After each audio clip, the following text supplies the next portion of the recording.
Oke, setelah nge-meme terus-terusan, ini pertama kalinya aku akan membuat konten selayaknya seperti seorang sensei. Ya, mungkin video ini akan menjadi videoku yang tidak seramai video-videoku yang lainnya sih. Jadi ini aku ingin membahas mungkin ada beberapa hal atau kata-kata yang dikatakan oleh orang lain kepada kalian yang membuat kalian jadi merasa kayak cara pikirku salah, ternyata jalanku salah, gini gitu. Mending berhenti. Oke. Sebelum kalian untuk memutuskan menuju ke arah sana, oke, kita coba dengarkan dulu apa yang ingin aku katakan. Yang pertama, mungkin ada yang pernah bilang kepada kalian kayak misalkan jangan jadikan YouTube sebagai penghasilan utama. Pasti sebagian besar dari kita ini pernah mikir kayak pingin cepet kaya, pingin bisa tajir, jadi YouTuber Sebenarnya tujuannya sih nggak salah. Tapi coba deh, mindsetnya itu kita rubah. Kita ini butuh lebih dari satu sumber pendapatan. Karena apa? Kalau semisalkan satu sumber pendapatan yang mati, masih ada yang lainnya. Nah, kalau berdasarkan pemetaan dari Robert Kiyosaki nih, sumber penghasilan itu bisa dibagi menjadi 4, yaitu sumber penghasilan dari pegawai, bisnis, self-employed, dan investasi. Nah, untuk dari pegawai dan investasi nggak usah dijelasin lah ya, gampang kan ya. Nah, sekarang yang dibedakan tuh adalah self-employed sama bisnis. Bedanya apa? Kalau self-employed itu kita punya bisnis sendiri, tapi kita yang menjalankan. Jadi kita yang terjun, kita yang mengerjakan. Tapi kalau bisnis itu berarti kita menyewa pegawai dan kita nggak ngapa-ngapain. Mungkin cuman jadi yang ngatur doang atau gimana gitu. Nah, sekarang kalau misalkan kita menjadi seorang YouTuber, Yotaite, VTuber, dan menghasilkan duit, itu kita masuknya kemana tuh? Ya, masuknya ke self-employed dong.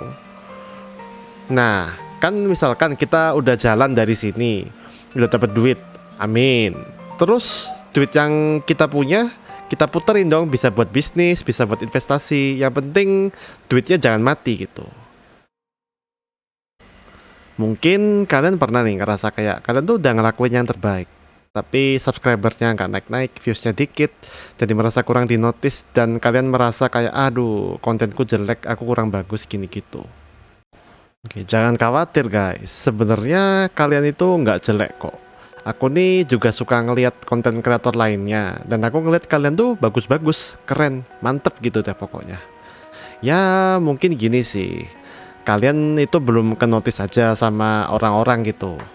Karena kalau kulihat ya mereka yang udah terkenal pun juga mereka itu ada kerja keras untuk bisa sampai ke sana dan waktunya nggak singkat gitu. Dan mungkin kalian ada yang lihat juga kayak misalkan yang ini kok cepet banget sih, kok bisa nyampe segini gitu. Ya mereka punya strategi tersendiri. Terus strateginya gimana tuh? Ya nggak tahu, kok tanya saya. Mengamati, mempelajari adalah tugas kalian juga untuk bisa semakin berkembang sebagai konten kreator. Jadi kalian coba mengamati, terus meneliti orang-orang yang mungkin udah lebih gede. Ini faktornya gimana sih kok orang ini bisa kayak gini, kok bisa mendadak naik banget gitu. Padahal kita startnya sama, tapi kok dia lebih naiknya lebih cepat duluan. Nah, bisa juga nih mungkin karena strategi pemasaran kita salah, atau mungkin pembawaan kita yang perlu ditingkatkan lagi, perlu dikembangkan. Terus mungkin dari segi konten juga. Intinya introspeksi dan luangkan waktu kalian buat introspeksi dalam-dalam dari diri kalian yang kurang gimana. Terus kalian atur strategi kembali, kemudian comeback, boom, jadilah konten kreator yang lebih baik gitu. Oke, yang ketiga, mungkin ada yang pernah bilang nih, jadi YouTuber itu harus seneng, enjoy, jangan mikir duitnya. Kalau lu mikir duitnya, ya nggak bakal jalan bro. Poin yang ketiga ini mungkin sekilas mirip-mirip sama yang pertama ya, tapi beda. Jadi gini, ada YouTuber yang mereka itu memang jadi YouTuber karena just for fun gitu. Tapi ada juga yang berambisi, pengen dapat duit, pingin YouTube menjadi salah satu penghasilan mereka gitu. Ya sebenarnya banyak dari kita ya, termasuk aku sendiri ya, aku ngakuin kalau aku nih pingin jadi YouTuber supaya pada akhirnya bisa dapat duit gitu. Apakah salah? Ya sebenarnya enggak.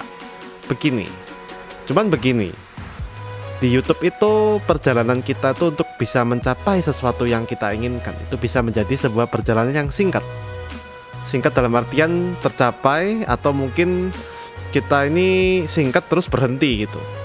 Atau bisa juga menjadi sebuah perjalanan yang panjang banget sampai kita bisa mencapai ke situ. Jadinya apa? Kita tuh nggak boleh terburu-buru dan harus sabar, harus enjoy. Memang bener harus enjoy. Tapi sekarang gimana kalau kita coba enjoy dan mikir duitnya gitu.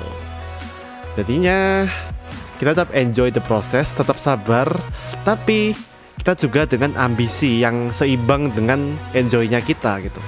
Soalnya kebanyakan dari kita tuh nggak imbang dua-duanya. Jadinya kayak terlalu berambisi, kayak aku harus gini, harus gitu. Oke, I want money. Kalau gitu ya mati bro. Pastinya Anda akan merasa kayak aduh ini kok lama banget perjalanannya. Ya emang gitu. Karena pada dasarnya bukan cuma YouTube ya. Kita kalau misalkan ingin mendapatkan sesuatu itu perjalanannya itu panjang banget. Misalkan kamu pingin tajir, ya siapa sih nggak pingin tajir? Pasti semua pingin tajir lah. Tapi apa? Untuk menjadi tajir itu butuh waktu. Jadi oke, kita harus sabar dan enjoy the process. Ingat itu. Oke, sekian untuk video hari ini. Jangan lupa like, subscribe, dan share kalau kamu menyukai konten ini. Oke, bye-bye. See you in next class.